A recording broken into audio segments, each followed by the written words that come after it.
আজকের বাংলাদেশ সময় রাত ৩টা এবং ভোর ৫টা ৩০ মিনিট এবং সকাল ৮টায় এই তিনটি সময়ে তিনটি ম্যাচ আছে, গুরুত্বপূর্ণ ম্যাচ। এটা হচ্ছে একটি, এর মধ্যে রাত ৩টায় ইংল্যান্ড মাঠে নামবে পানামার সাথে গ্রুপ চ্যাম্পিয়ন হওয়ার লড়াইয়ে।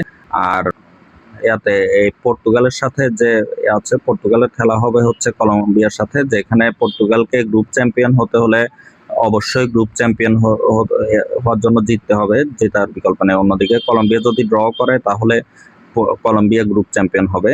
আর আর্জেন্টিনার যেটা দেখলাম, আর্জেন্টিনা যদি হেরেও যায় তেমন একটা সমস্যা হবে না। এই দিক থেকে আর্জেন্টিনা একটা সুবিধাজনক অবস্থায় আছে, তো তারা মাঠে নামবে সকাল ৮টায়। এখন এই তিন দলকে নিয়ে কথা বললে একটা জিনিস বলা যায় বলা লাগে যে ইংল্যান্ডের গ্রুপ থেকে যারা চ্যাম্পিয়ন হবে তারা পর্তুগালের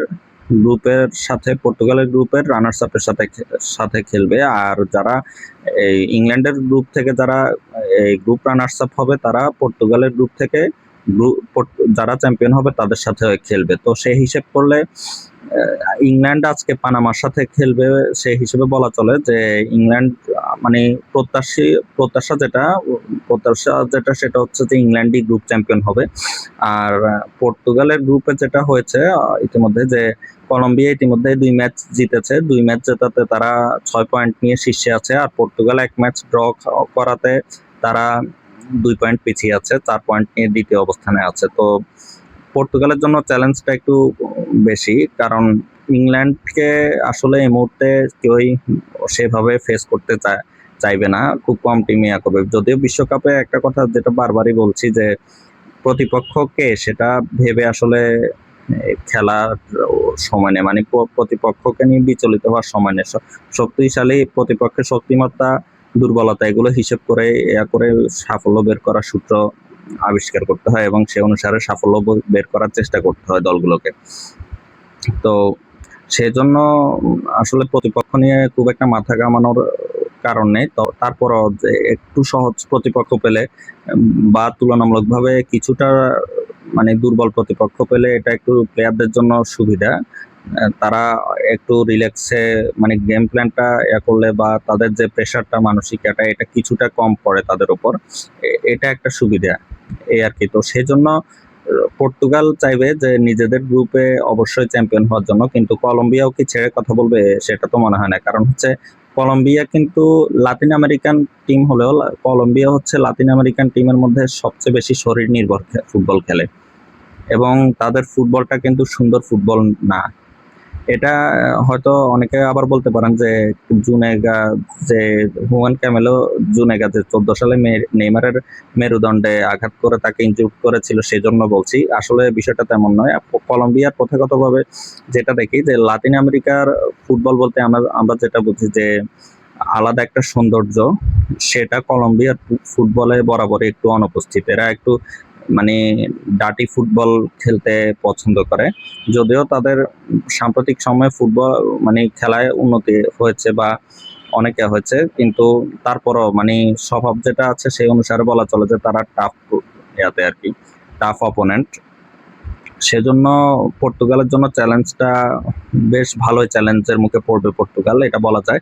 এখন কথা হচ্ছে পর্তুগাল কিভাবে এটা করতে পারে। রোনালদোর জন্য এটা এই ম্যাচটাও বড় একটা পরীক্ষা। গত ম্যাচে রোনালদো যেটা খেলেছে এবং কি ভালো একটা পারফর্ম করেছে, টিম বন্ডিং যেটা দেখা গিয়েছে বা টিমকে একত্রিত করার জন্য যে একটা কাজটা করা দরকার ছিল, আমি যেটা পর্তুগালকে নিয়ে করা ভিডিওগুলোতে বলেছিলাম যে রোনালদোকে আরো বেশি টিমের সাথে ইনভলভ হতেই হবে এবং টিমকেও রোনালদোর গুরুত্ব বুঝে রোনালদোকে মানে রোনালদো কেন্দ্র করে খেলার চেষ্টা করতে হবে। রোনালদো কেন্দ্র করে বলতে এটা এমন নয় যে রোনালদোকে বল দিলে সে একাই করবে, অর্থাৎ বলটা যাতে রোনালদোর পজিশনে ওয়াইজ এটা হয়, প্রোভাইড হয়, সেদিকে করতে হবে। কারণ রোনালদোর পা দুটা হচ্ছে পর্তুগাল সবচেয়ে বিশ্বস্ত পা বলা চলে, পা জোড়া বলা চলে, যা যে একটা করতে পারে যে সার্টেন মানে কনসিস্টেন্টলি তাদেরকে পারফর্ম উপহার দিতে পারে। সেটা এখনো এই বয়সেও রোনালদোই পর্তুগালের সেরা তারকা। এটা নিয়ে কোনো যারা সন্দেহ করেন তারা আসলে রোনালদো হেটার অথবা পর্তুগালকে সেটা হচ্ছে আর ভিন্ন কথা। যারা ফুটবল ফলো করেন বা রোনালদো এবং পর্তুগালের ফুটবল ফলো করেন তারা সবাই জানেন যে পর্তুগালের দল যথেষ্ট শক্তিশালী এবং করতে পারে, কিন্তু এখনো প্রধান তারকা রোনালদোই। তো সেই জন্য করতে হবে, এই রোনালদো কেন্দ্রিক খেলা এবং রোনালদোকে টিমের সাথে আরো বেশি ইনভলভ হওয়ার চেষ্টা করতে হবে, এটা বলেছিলাম। তো এখন রোনালদো কতটুকু কি করতে পারে প্রথম এক ম্যাচ দেখে আসলে জাজমেন্ট করাটা কঠিন, এটা সবসময় বলি। তো প্রথম ম্যাচে পর্তুগাল যে এরকম খেলা খেলেছিল সেটা খুবই হতাশাজনক ছিল, দলগতভাবে পারফরমেন্সটাই খুব খারাপ ছিল। দ্বিতীয় ম্যাচে কিন্তু তারা যেভাবে আবার খেলেছে সেটা বেশ ইমপ্রেসিভ ফুটবল বলা চলে, তবে উন্নতির আরো অনেক জায়গা আছে। এখন আজকের ম্যাচটা বলা চলে গ্রুপের সবচেয়ে কঠিন ম্যাচটা হচ্ছে আজকে, সেই হিসেব করলে বলা মানে বলতে হয় যে পর্তুগালের আসল পরীক্ষাটা মূলত গ্রুপ পর্বে আজকেই হবে। আর পর্তুগাল কিন্তু এই ম্যাচে যদি হেরে যায়, অর্থাৎ নেগেটিভ রেজাল্ট আসতেই পারে, একটা ম্যাচে এরকম আসার সম্ভাবনা আছে। তো যদি এরকম কিছু ঘটে সেই ক্ষেত্রে আবার কিন্তু তারা গ্রুপে তৃতীয় হয়ে যেতে পারে যদি হয়। কারণ হচ্ছে কঙ্গোডিওর একটা ম্যাচ জিতেছে, তো আছে, সরি কঙ্গো না, হ্যাঁ কঙ্গোডিওরের একটা আছে এক পয়েন্ট আছে। তো আজকে তারা আবার উজবেকিস্তানের সাথে মাঠে নামবে। তো সেই ক্ষেত্রে যদি কঙ্গোডিওর যদি জিতে যায় তাহলে কঙ্গোডিওর পয়েন্ট হবে, যদিও গোল ব্যবধানে পর্তুগাল এগিয়ে আছে এবং মুখোমুখি আছে, সেটা একটা ফ্যাক্টর। তো আশা করি পর্তুগাল রানার্স আপের বাইরে হবে না, রানার্স আপ বা তৃতীয় অবস্থানে যাবে না, কিন্তু যে গেলে যেটা হতে পারে সেটা আর কি, আনফরচুনেটলি ফুটবলে তো অনেক কিছুই হয়, সেটা আর কি আছে। তো যদি রানার্স আপ হয় পর্তুগালের জন্য, আসলে পর্তুগাল যেটা দেখলাম, পর্তুগালের রানার্স আপ হলে দ্বিতীয় পর্বে ইংল্যান্ডের সাথে দেখা হওয়ার সম্ভাবনা প্রবল। এটা যেমন একটা বিষয়, আবার কিন্তু পর্তুগাল গ্রুপ চ্যাম্পিয়ন হয়ে পরের রাউন্ডে গেলে মোটামুটি কোয়ার্টারের আগ পর্যন্ত, মানে পরবর্তী দুটা ম্যাচ যদি তারা শেষ 32-এও জিতে শেষ 16-তে যায়, সেক্ষেত্রে দুটো ম্যাচে প্রতিপক্ষটা মানে যারা সম্ভাব্য শিরোপাজয়ী তালিকায় আছে সেসব দলের মুখোমুখি হবে না, কিন্তু কোয়ার্টার থেকে আবার আর্জেন্টিনার মুখোমুখি হওয়ার সম্ভাবনা আছে, আর্জেন্টিনা থেকে শুরু করে কঠিন প্রতিপক্ষ। আর যদি রানার্স আপ হয় সেক্ষেত্রে ইংল্যান্ড, এরপর জার্মানি, ফ্রান্স এইসব দলের সাথে মুখোমুখি হওয়ার সম্ভাবনা আছে। তো পর্তুগাল এর ভাগ্য আসলে অনেকটা নিজেদের হাতে। তারা প্রথম ম্যাচটা হেরে গিয়ে আসলে অনেকটা কিছুটা ব্যাকফুটে চলে গিয়েছে। গত ম্যাচে তারা ফিরে এসেছে, এখন আজকে তারা যে মানে বিশ্বকাপ জিততে সক্ষম, এটা কিন্তু এখন থেকে প্রতি ম্যাচে তাদেরকে এটা প্রমাণ করতে হবে, পা হড়কানোর সুযোগ আসলে একেবারেই নেই।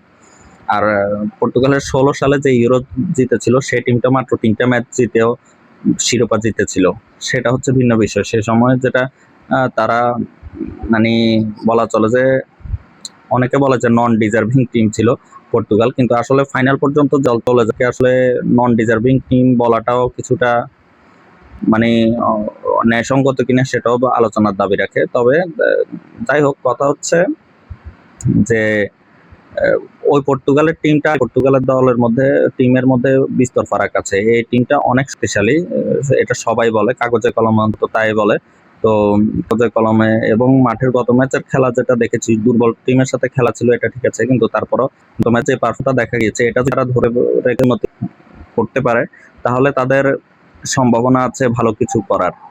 এখন তারা কতটুকু কি করতে পারে সেটা আসলে খেলা যত এগিয়ে যাবে, সামনে এগিয়ে যাবে, ততই বোঝা যাবে আর কি। এখন বাকিটা আপাতত না বলি। আর আর্জেন্টিনার ম্যাচ নিয়ে বলতে গেলে বলবো যে আজকের ম্যাচে হয়তো মেসি নাও নামতে পারে, প্রথম একাদশে নাও থাকতে পারে, অথবা 45 মিনিট খেলতে পারে আমার ধারণা।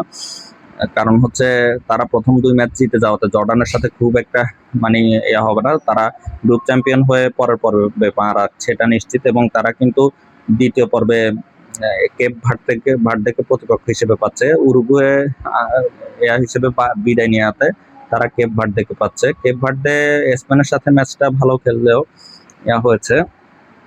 তো কেপ ভার্দেকে নিয়ে খুব বেশি কিছু জানে, প্রত্যাশিতভাবে আশা করি আর্জেন্টিনাই জিতবে। আর আমি আসলে এই তমুক বাদ যাক এটা থেকে আসলে বলবো যে সেরা দলগুলো উঠুক, যত সামনের দিকে যাবে সেরা দলগুলো টিকে থাকলে খেলাটা জমবে, খেলার দেখতে দর্শকরাও আনন্দ পাবে। সেই জন্য বলবো যে প্রতিপক্ষ এই বাদ যাক সেই বাদ যাক, এটা হচ্ছে বলি যে সবগুলো শক্তিশালী দলই এবার যেহেতু মোটামুটি টিকে গেছে, তাই তারা এগিয়ে যাক, তারা এগিয়ে গেলে দেখা যাবে যে মানে খেলাগুলো দেখতে আকর্ষণীয় হবে, এটাই হচ্ছে কথা। তো তো যাই হোক, সবাই উপভোগ করতে থাকুন খেলা, আর আমার দ্য স্পোর্টস ল্যাব ইউটিউব চ্যানেলের সাথে থাকুন। এতে সাবস্ক্রাইব করে ইয়া করতে পারেন।